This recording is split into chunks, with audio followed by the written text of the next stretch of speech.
I'm Mark Schneider, you're watching Schneider Classics, and today we're going to try and get the old Hirth motor running again, except for this thing's got a bad, uh, ignition. So the magneto and stuff is not giving spark like it's supposed to, and she's done. This thing I just picked up from a local guy. It does give spark. I mean, other than the spark plug, that's interchangeable, right? Your spark plug rod. This thing does give spark. I just have to take everything off of that motor and put it onto this. I think I'm gonna keep the rusty patina on her just because that's some good patina right there. This one's just all scarred up. So even though this one looks prettier, she's all scarred and whatever, and she looks ugly too. Kind of like the patina a little more, so we're gonna keep that on her. Yeah, this is the recoil. This is a new recoil, so this will be kept for spare parts, everything. The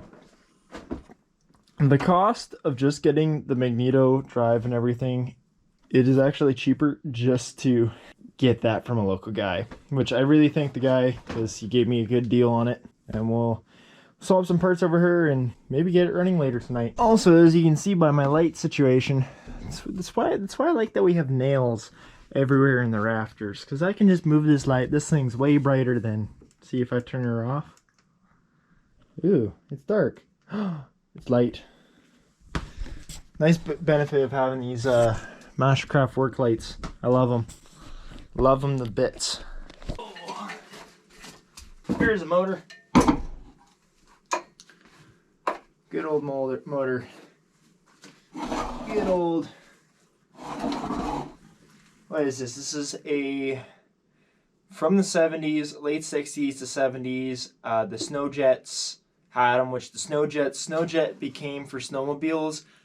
Became into Kawasaki, so you know our 440 Kawasaki, which I have a spare 440 Kawasaki motor right there. Those motors and everything and Kawasaki all mostly came from originally the Snowjets, even though the Hirth motor was not made by Snowjet as far as I know. I'm not huge on this. Hirth is their own motor company, and Hirth motors were developed and built to go into aircraft engines. And that's where, if I go, it's on this side. This is the carburetor side. On the carburetor side, you will see down here, there will be bolts behind this place, and those plates were open, and you could have a fuel line directly go into there, and so the aircraft motor would get enough fuel, it would suck fuel in constantly at a constant rate, and then all you would do to control the speed is the air fuel, as far as I know. I'm not an expert on these things. I just know I have two of these 1972-ish ages-ish 1972 Hirth 494cc motors. So it's a 500cc motor because everyone just rounds up, just like that 440. That 440 is a 436cc motor, so round up 440 with this. And yes, your spark plug is not supposed to do that. I just did that because I thought this had the removable ends, because my other spark plugs are the removable end type, and that's got a special type on there, but they're not. So we'll take these off. These have been replaced at some time, I can tell, which is nice. So the ignition module in here must be been replaced at some time, versus the other one, that one I'm pretty sure has the original ones in there, and they're toast. So move those down.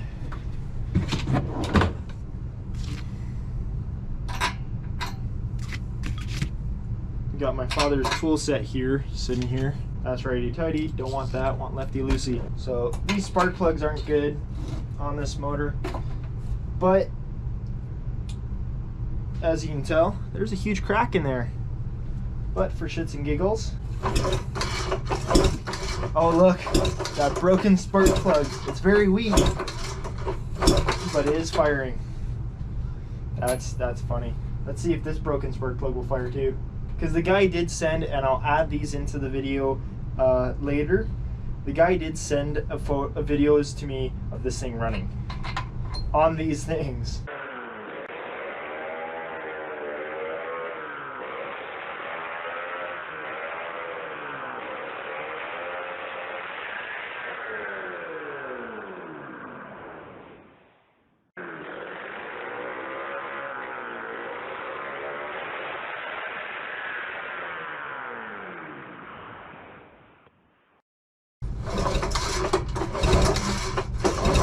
Now this broken spark plug won't fire, but that's to make sense when it's detached like that. So these are junk.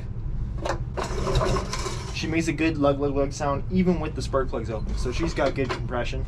Alright, so now that we got good spark out of the thing, I'm pretty sure this is the ground. We rebuilt this carburetor last year. Got a little damage on its outer casing. The carburetor itself is good. It's a little worn out, but she'll work. I do know we put all brand new gaskets and all new things inside here and new pump. But for you to know, this is a Tiltoson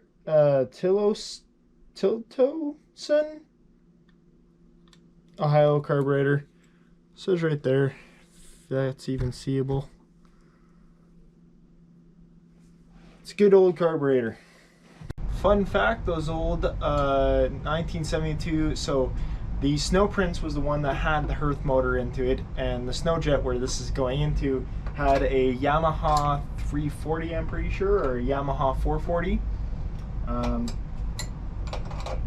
Personally, I'm not a fan of Yamaha motors. I've dealt with lots of them.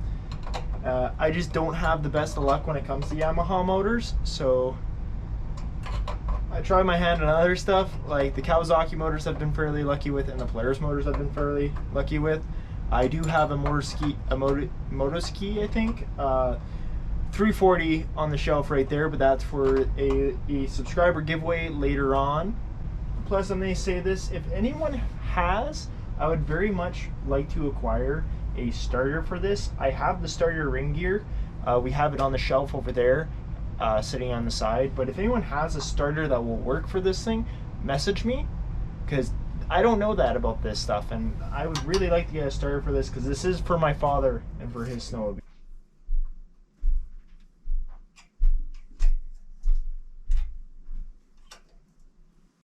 So I got the motor outside here, exhaust facing that way, carb sitting this way. Some fuel hooked up. I want to see if it starts pumping fuel, but let's start her off and try her.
Fucking hell. She's done. She runs. That's the we could call it the end of this video. If any of you know how to take this off, let me know. Because we got to take this off, put that on there, fix that spark, and then she's ready to go back on the 1972 Snowjet. That's going to be fun. But we're getting her done.